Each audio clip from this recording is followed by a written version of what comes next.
various properties of images formed by spherical mirrors, the position, the size, and the nature of the image. These properties vary as the object's distance from the mirror varies.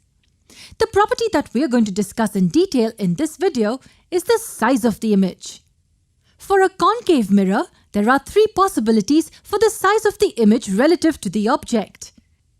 Basically, the image can be enlarged, the image can be of the same size, or also can be diminished or smaller in size.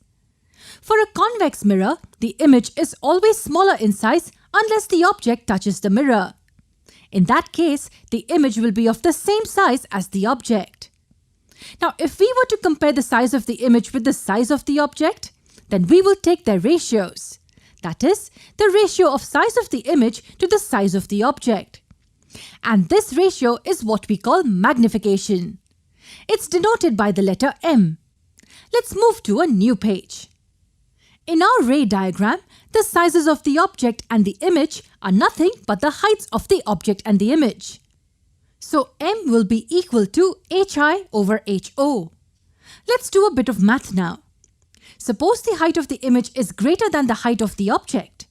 This means that the image is enlarged. Now answer this question. If the term in the numerator is greater than the term in the denominator, then the ratio will be? Yes, their ratio will be greater than 1. What if HI is less than HO? Yes, the ratio will be less than 1. The image is diminished. What if they're equal? Their equality implies that both the object and the image are of the same size. The ratio will be 1. If you notice that in all three cases, we are assuming something. We are assuming both HO and HI to be non-zero. But can they be zero? We know that when the object is at infinity, its point-sized image is formed at the focal point. So here we can take size of the image as 0. However, theoretically, we say that when the object is at infinity, the image is point-sized. But in reality, this is not a point-sized image because we cannot define infinity. The image, however small it is, still has some dimensions. So in reality, HI cannot be 0. It can be a really small number, for example 0.00005, but never 0. We can apply the same logic for the object size. So HI and HO cannot be 0 in reality.